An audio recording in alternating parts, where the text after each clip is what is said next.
आगे आज हमारा पहला टॉपिक है प्रायिकता का योग नियम। प्रायिकता का योग नियम दो कंडीशन पर डिपेंड करता है।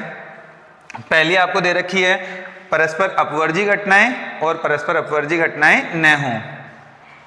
पहली कंडीशन पर आते हैं हम, दी गई घटनाएं परस्पर अपवर्जी घटनाएं हों। सबसे पहले बात करते हैं अपवर्जी घटनाएं होती क्या हैं। हमारे पास यहाँ दो घटनाएं हैं ए और बी। पहले देखिए वेन डायग्राम में इसे समुच्चय ए से दर्शाया जाता है और इसे समुच्चय बी से दर्शाया जाता है। समुच्चय में इसलिए वर्ड यूज ले रहा हूं क्योंकि हमने पहले वेन डायग्राम समुच्चय में ही पढ़ा है। ठीक है, आप यहाँ ध्यान दीजिए, ये घटना ए को शो करता है, घटना बी को शो करता है। अपवर्जी घटनाएं वे घटनाएं होती हैं जिनमें कोई भी अवयव उभयनिष्ठ ना हो। आप यहाँ देखिए ये एक दूसरे से काफी दूर है, मतलब इनमें कोई भी अवयव उभयनिष्ठ नहीं है। देखिए हम मानते हैं कि निशेषी घटनाओं की संख्या n है, मतलब total number in sample space कितने हुए हमारे पास n। यहाँ हमें दे रखा है कि a में m अवयव है, मतलब total number of element in a कितना होगा हमारे पास m1, टोटल नंबर इन b कितने होंगे हमारे पास m2। ध्यान दीजिए हम जो बात कर रहे हैं दी गई घटनाओं के परस्पर अपवर्जी होना और योग नियम के बारे में बात करेंगे। Probability of A plus B, योग नियम को या तो हम ए प्लस बी से शो करते हैं या probability of A union B. ध्यान दीजिए probability of A plus B लिखाओ या probability of A union B लिखाओ, दोनों का मतलब एक ही रहता है। फॉर्मूला आपका रहेगा probability of A plus probability of B. यहाँ भी हम बात करेंगे तो probability of A union B का फॉर्मूला रहेगा probability of A plus probability of B. यहाँ हमारे पास इंटरसेक्शन की वैल्यू कितनी है 0, तो हम आगे इसके बारे में बात नहीं करेंगे। तो हमारा फॉर्मूला रहेगा A plus B equal to probability of A plus probability of B. देखिए ध्यान दीजिए इस अप्रोच को हम आगे बढ़ाते हुए यहाँ हमें दे रखा है कि ए में m1 अवयव हैं, तो probability of A find out करें तो क्या होगा m1 divided by n। Divided by n क्यों लिखा हमने, क्योंकि निशेषी घटनाओं की संख्या n है। इसी प्रकार प्रोबेबिलिटी ऑफ b हमारे पास रहेगी m2 डिवाइडेड बाई n। और अगर मैं बात करता हूँ a plus B equal to m1 plus m2।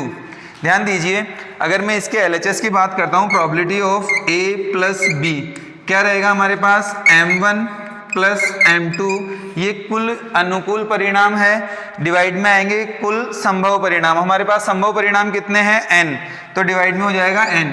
मैं एलसीएम को अलग अलग कर सकता हूँ m1 divided by n plus m2 divided by n, और ये दोनों किसको शो करता है प्रोबेबिलिटी ऑफ a और प्रोबेबिलिटी ऑफ b को। तो हमारा रिजल्ट क्या है probability of a plus probability of b। तो बच्चों आगे आप फॉर्मूला याद रखेंगे, डायरेक्ट इतना आपको नहीं करना है, बेसिक्स था इसलिए बताया आपको। प्रायिकता के योग नियम में दूसरा था हमारे पास जब घटनाएं परस्पर अपवर्जी न हो। देखिए जब घटनाएं अपवर्जी नहीं होंगी तो ए इंटरसेक्शन की वैल्यू 5 नहीं होगी, मतलब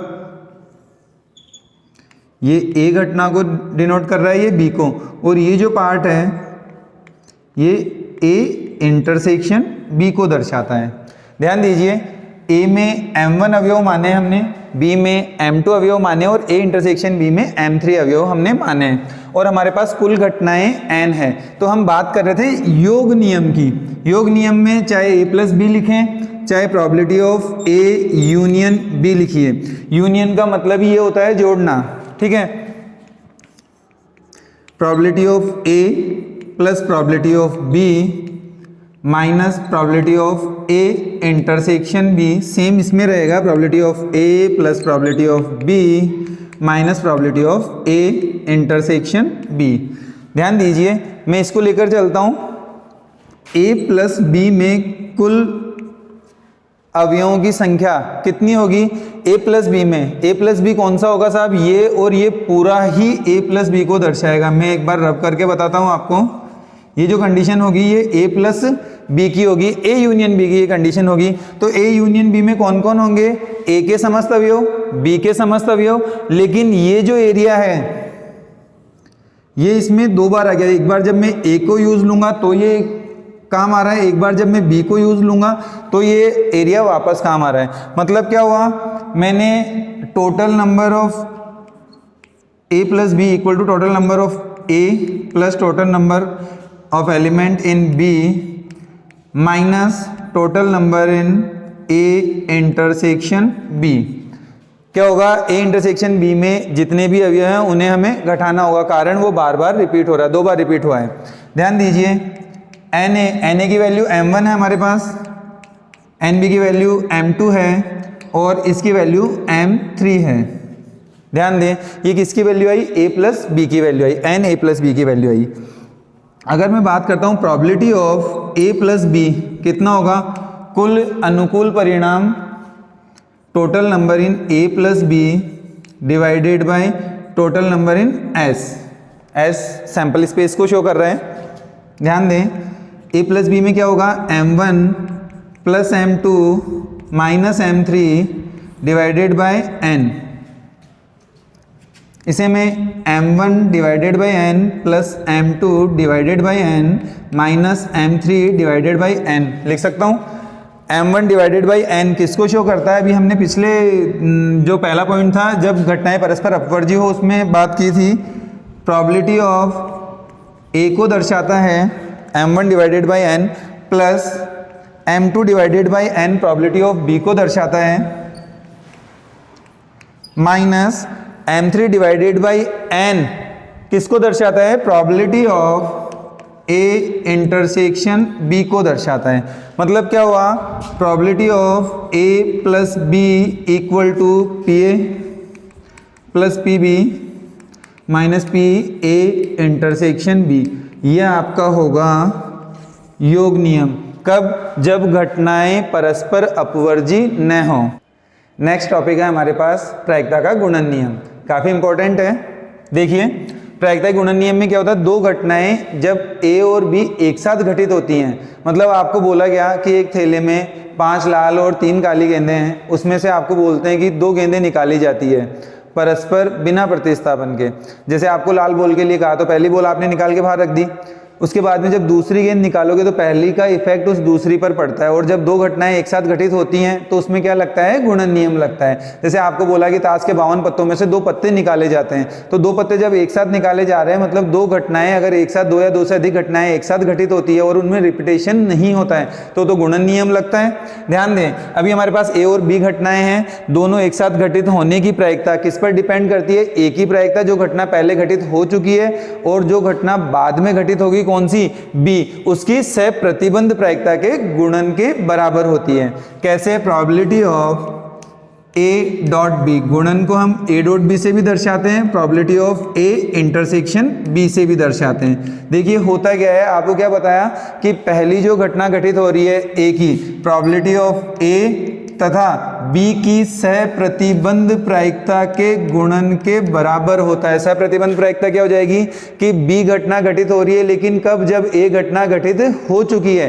देखिए एग्जांपल देखिए, जैसे 52 ताश के पत्ते थे, उसमें से आपको बोला गया कि लाल पत्ते निकालने हैं 2, तो पहला आपने लाल पत्ता निकाला वो 26 पत्तों में से आएगा, लेकिन जब दूसरा पत्ता निकालोगे वो आएगा 25 में से, और कुल जो पत्ते थे वो पहले 52 थे, फिर एक पत्ता हमने निकाल लिया, कितने बचेंगे हमारे पास, 51 पत्ते।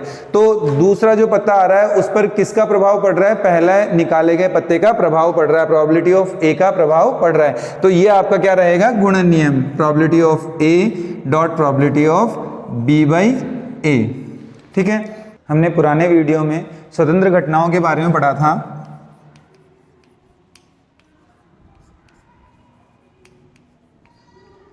स्वतंत्र घटनाएं ऐसी घटनाएं जिस पे दूसरे का इफेक्ट नहीं पड़ता हो।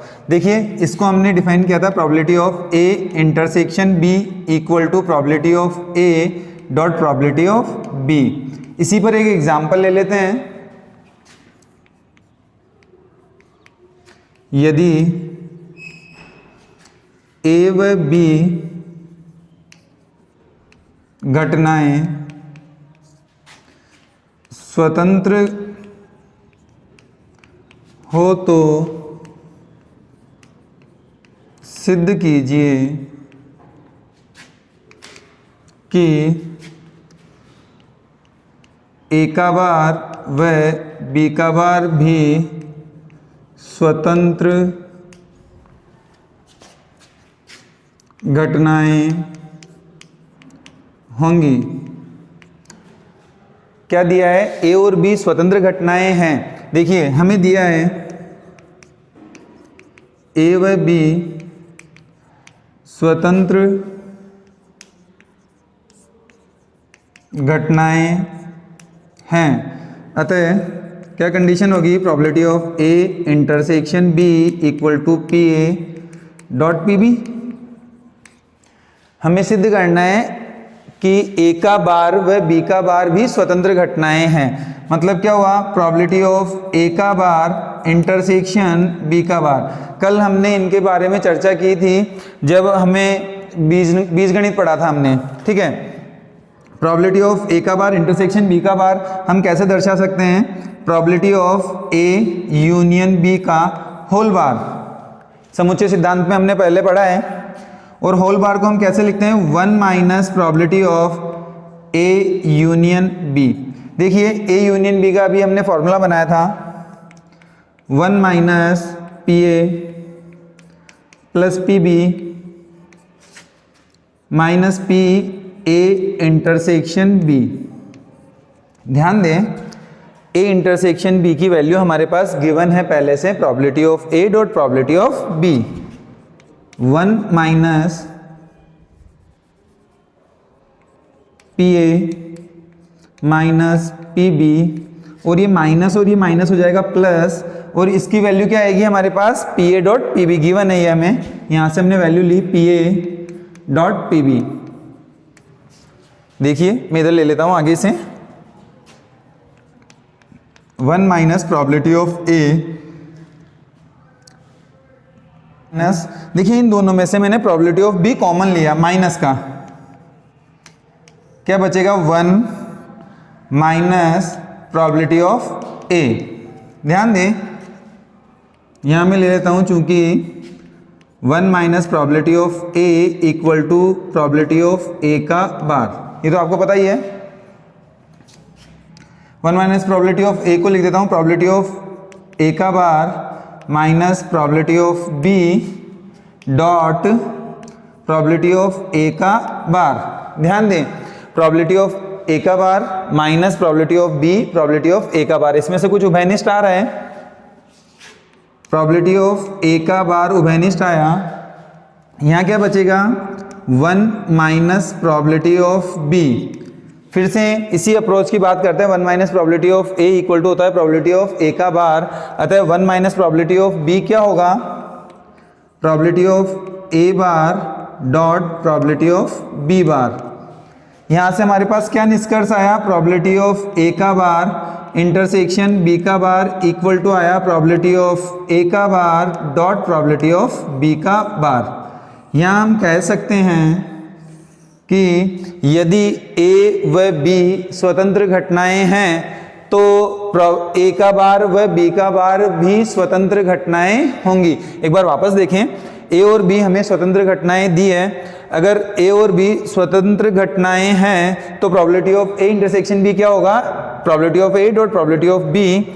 देखिए मुझे क्या निकालना था, प्रोबेबिलिटी ऑफ ए का बार इंटरसेक्शन बी का बार। किसके लिए पूछा है इसने कि क्या ये भी स्वतंत्र होंगी, तो ध्यान दें इसको हम क्या लिख सकते हैं, probability of A union B का होल बार। और होल बार को हम कैसे लिखते हैं, 1 minus P A union B. देखिए ए यूनियन बी का हमने फॉर्मूला लगाया, P A plus P B minus P A intersection B. यहाँ माइनस को ओपन करा और हमारे पास फाइनली क्या आया, पी ए का बार डॉट पी बी।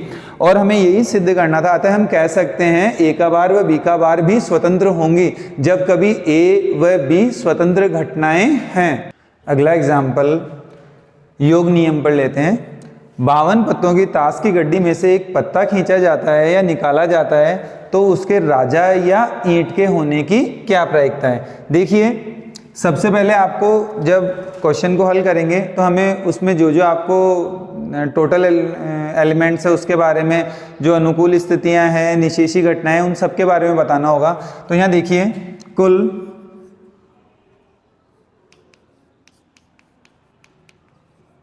निशेषी घटनाएं, आप निशेषी घटनाओं को ये भी लिख सकते हैं, ताश में कुल पत्तों की संख्या 52, एक ही बात है। ध्यान दें कुल निशेषी घटनाएं हमारे पास कितनी हो जाएगी, 52। फिर बोल रहा है उसमें राजा या ईंट, तो देखिए राजा भी एक पक्ष है और ईंट के पत्ते भी एक पक्ष हैं, तो हमें मानना होगा, माना घटना ए मान लीजिए, इसे कॉलन से दर्शाते हैं। माना घटना कभी बराबर नहीं लगेगा घटना में। माना घटना ए, निकाला गया पत्ता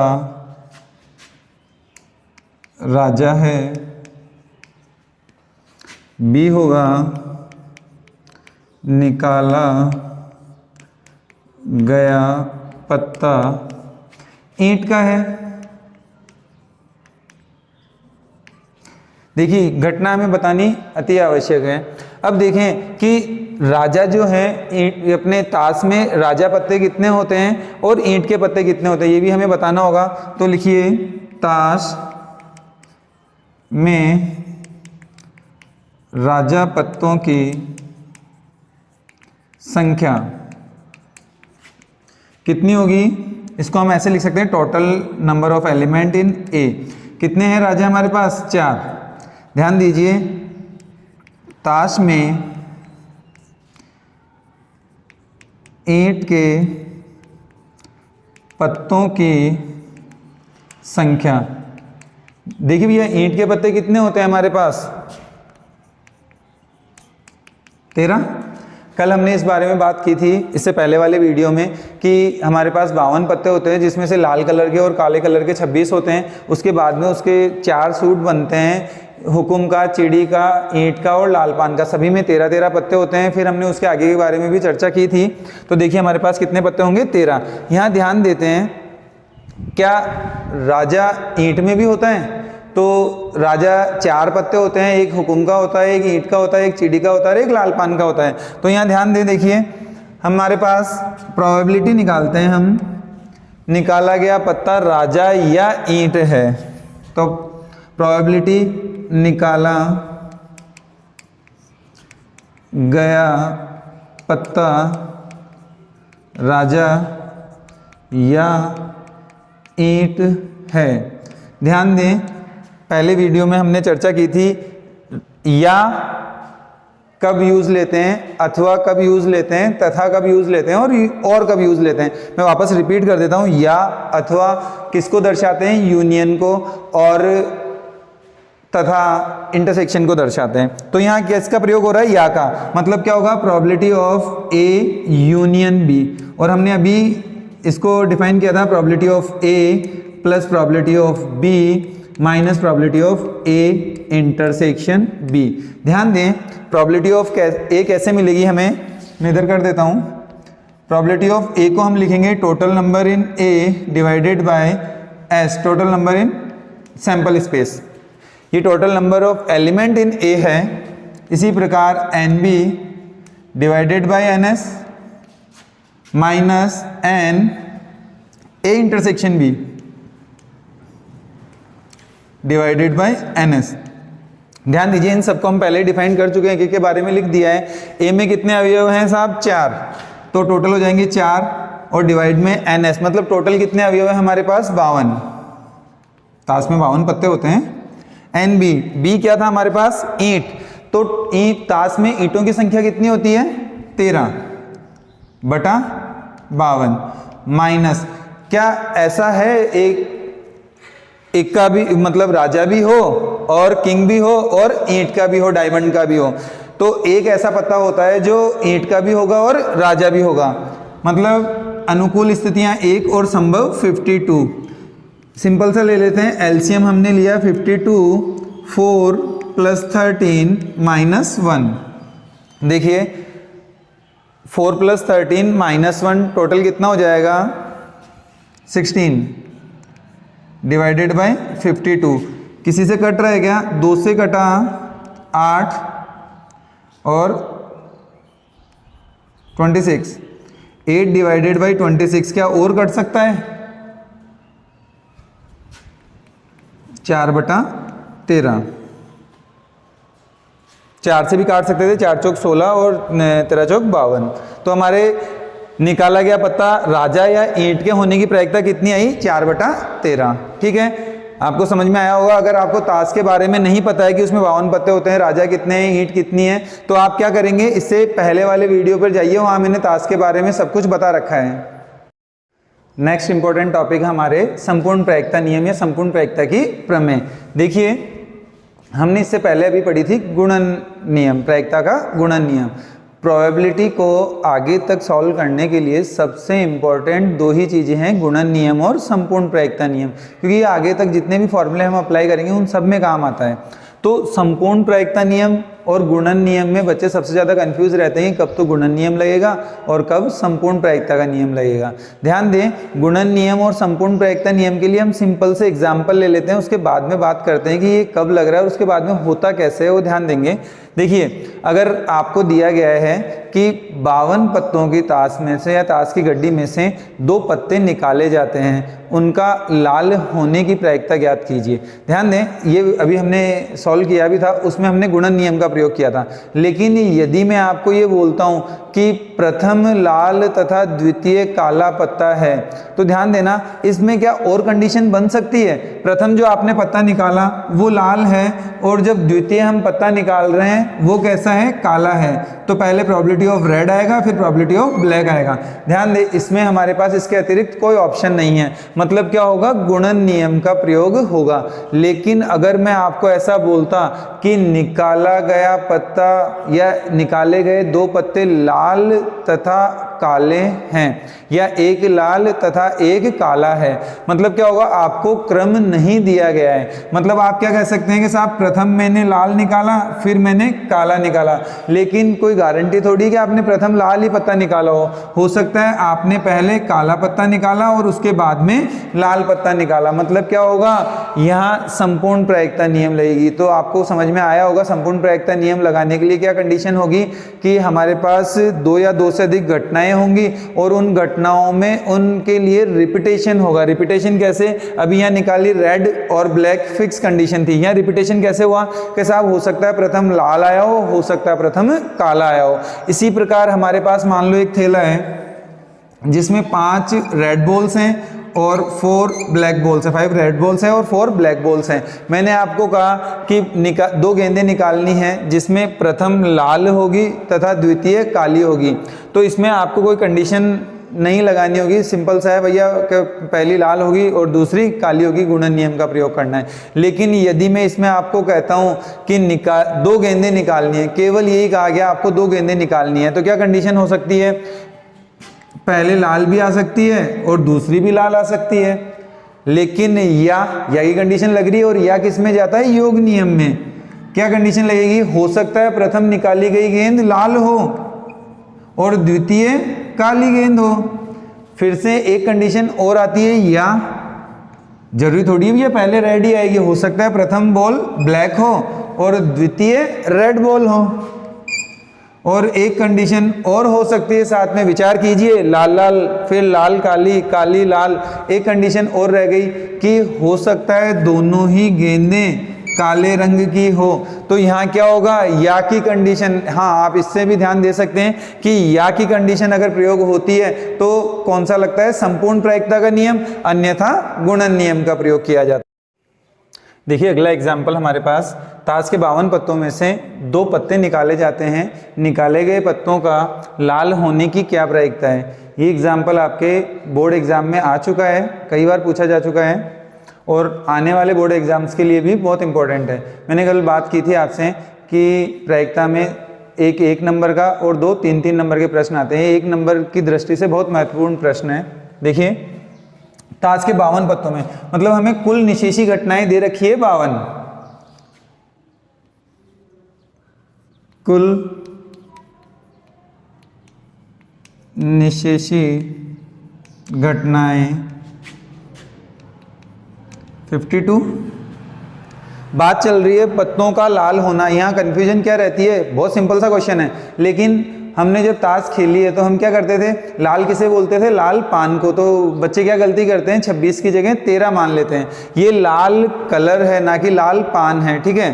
पत्तों का लाल होना ये कलर की बात कर रहा है। तो ताश में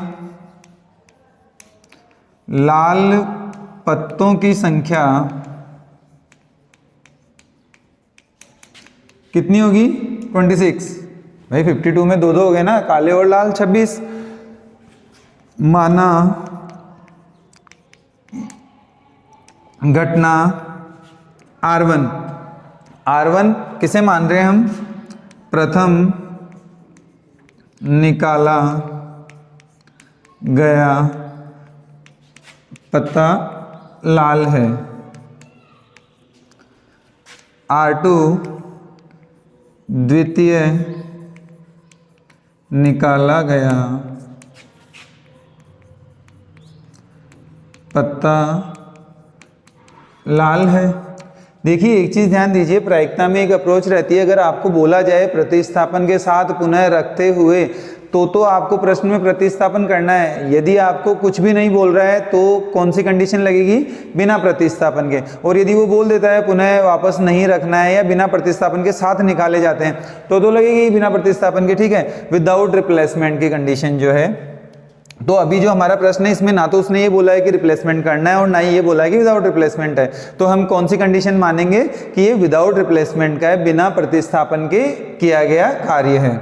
देखिए अब पता कैसे चलेगा कि ये गुणन नियम में? मैंने आपसे क्या वो कहा था कि जब दो या दो से अधिक घटनाएं एक साथ घटित हो तो क्या होगा? गुणन नियम का प्रयोग होगा। देखिए यहां बोल रहा है कि ताश के 52 पत्तों में से दो, आपने एक पत्ता निकाला और सडनली उसके बाद में जस्ट एक और पत्ता निकाल लिया, तो क्या दो घटनाएं घटित हुई, इसलिए हम किसका प्रयोग करेंगे? गुणन नियम का प्रयोग करेंगे। देखिए प्रायिकता के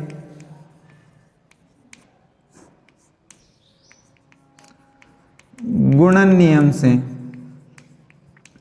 क्या होगा? प्रायिकता के गुणन नियम में probability of R1 intersection R2, ये तो बोलते हैं किसे? निकाले गए दोनों पत्ते लाल हैं। प्रोबेबिलिटी निकाले गए दोनों पत्ते लाल हैं। देखिए R1 इंटरसेक्शन R2, हमने पहले इसका फॉर्मूला पढ़ा था, क्या था? प्रोबेबिलिटी ऑफ R1, जो सबसे पहला पत्ता आपने निकाला वो कौन सा है? R1। अब द्वितीय पत्ता निकाल रहे हैं, द्वितीय पत्ते के निकालने पर क्या R1 का कोई इफेक्ट हो रहा है? हाँ भैया, प्रभाव पड़ेगा। क्या कि पहले जब हमने लाल पत्ता एक निकाला वो 26/52 की कंडीशन में था, लेकिन एक पत्ता उनमें कम हो जाएगा तो द्वितीय पत्ते पर प्रथम निकाले गए पत्ते का प्रभाव पड़ेगा। तो क्या होगा? सप्रतिबंध, मतलब कंडीशन पर निकलेगा ना वो। तो डॉट प्रोबेबिलिटी ऑफ R2 तो आ रहा है, लेकिन कब? जब R1 घटना घटित हो चुकी है। कंडीशन होगी probability of R1 dot probability of R2 divided by R1। इसका मतलब क्या हुआ? हम घटना घटित हो रही है R2, लेकिन कब हो रही है? जब R1 घटित हो चुकी है। देखिए यहाँ हम total number of element in R1 बात करते हैं, कितने होंगे R1 में अवयवों की संख्या। R1 कौन सी कंडीशन है? जब पहली बार हम पत्ता निकाल रहे हैं, तो शुरू में हमारे पास लाल पत्तों की संख्या कितनी थी? 26, ठीक है। ध्यान दीजिए टोटल नंबर किसमें? सैंपल स्पेस में एलिमेंट्स कितने हैं? टोटल कितने हमारे पास? 52 पत्ते हैं।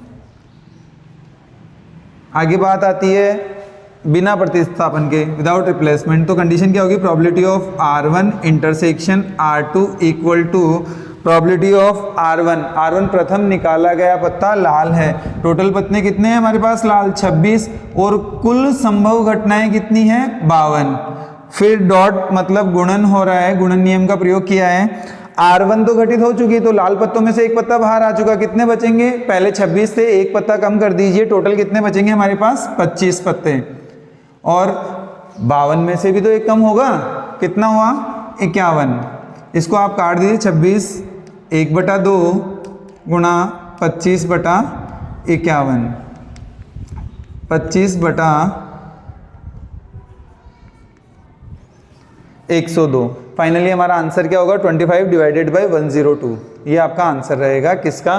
52 पत्तों में से निकाले गए दोनों पत्तों का लाल होना। ये था हमारे पास गुणन नियम से। तो उम्मीद है आप लोगों को गुणन नियम और योग नियम अच्छे से समझ में आ चुका है। आप इसके और प्रश्न करें, और यदि आपको कोई प्रश्न नहीं आता है तो कमेंट बॉक्स में उस प्रश्न को लिखें, उसका सॉल्यूशन आपको आने वाले वीडियो में ज़रूर मिलेगा। अगला एग्जाम्पल लेते हैं। ए और बी स्वतंत्र घटनाएं हैं, तो ज्ञात कीजिए ए का बार व बी स्वतंत्र होंगी तथा ए व बी का बार भी स्वतंत्र घटनाएं हैं।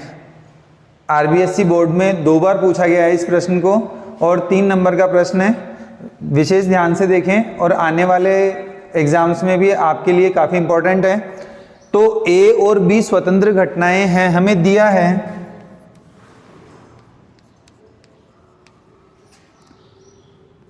ए और बी स्वतंत्र घटनाएं हैं,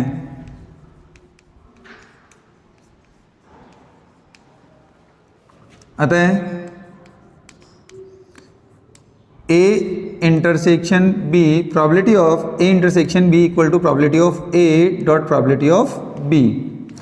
ध्यान दें, ये हमें दिया गया है probability of A intersection B equal to probability of A dot probability of B. इस अप्रोच के लिए हम वेन डायग्राम पर चलते हैं।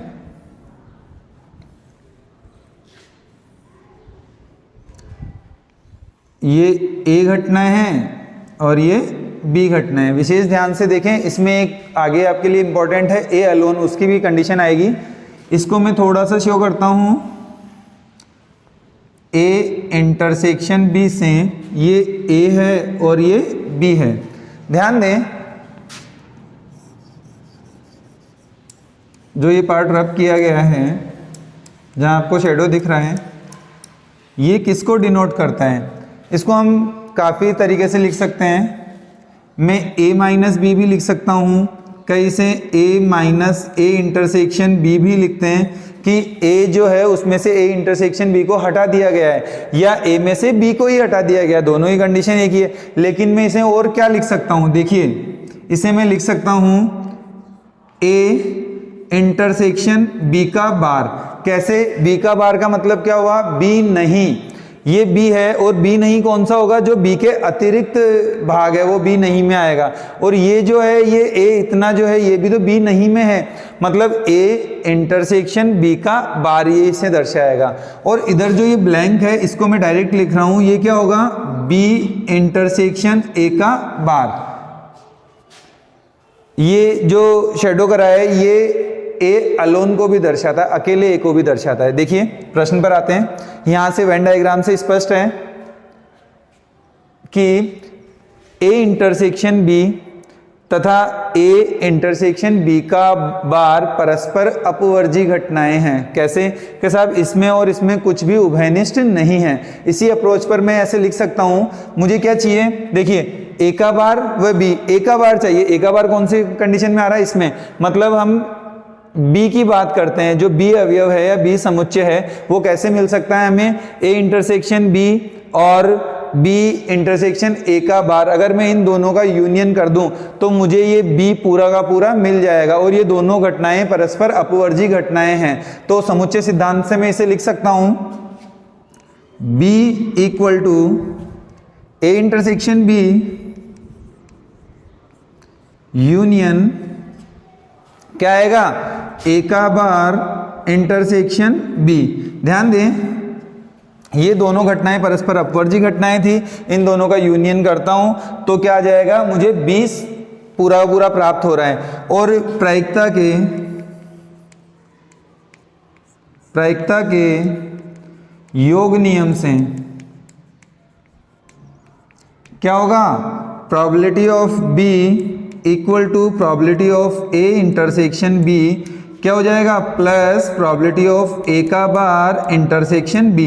आपको किसकी वैल्यू निकालनी है? ए का बार व बी स्वतंत्र घटनाएं होंगी। कब? जब प्रोबेबिलिटी ऑफ ए का बार इंटरसेक्शन बी की वैल्यू आपके पास होगी। तो मैं इसका पक्षांतरण इधर करता हूं, तो प्रोबेबिलिटी ऑफ ए का bar intersection B equal to रहता है मेरे पास probability of B minus probability of A intersection B. आपको गिवन है probability of A intersection B equal to क्या है? Probability of A dot probability of B. ध्यान दीजिए, probability of B minus value मैंने पुट करी probability of A dot probability of B. यहां देखिए इसमें से कुछ कॉमन आ रहा है, probability of B, probability of B मैंने इसमें से कॉमन लिया, बचा 1 माइनस प्रोबेबिलिटी ऑफ ए। ध्यान दें, because 1 minus probability of A equal to होता है प्रोबेबिलिटी ऑफ ए बार। पता ये आपको? ध्यान दें, मैंने वैल्यू रखी probability of B dot probability of A का बार। अतः हम कह सकते हैं प्रोबेबिलिटी ऑफ ए का bar intersection B equal to probability of A का bar dot probability of B. अतः घटनाएं ए का बार तथा बी स्वतंत्र घटनाएं हैं। ध्यान दें, मुझे जब ए तथा बी का बार स्वतंत्र घटनाएं हैं सिद्ध करना होगा तो मैं क्या लूंगा, मुझे बी का बार चाहिए। यहाँ आप वेन डायग्राम में ध्यान से देखिए, बी का बार यहाँ आ रहा है, यहाँ आ रहा है, बी का बार इसमें प्रयोग हो रहा है, मतलब ये कौन है, ए के बारे में बात चलेगी। तो उसके लिए जब आप सेकंड को सॉल्व करेंगे, सेकंड के लिए मैं आपको ये लिख देता हूँ कि कैसे प्राप्त करना है आपको। ए इक्वल टू क्या रहेगा, ए इक्वल टू आपके पास आएगा ए इंटरसेक्शन बी का बार यूनियन, क्या इसमें क्या ऐड कर दूं, ए के लिए मैं इतना सा पार्ट ऐड कर दूं, इसे क्या बोलेंगे हम, A intersection B, A intersection B. और इसमें आप जब योग नियम लगाएंगे तो आपके पास क्या वैल्यू आ जाएंगी कि ए तथा बी का बार भी स्वतंत्र घटनाएं हैं।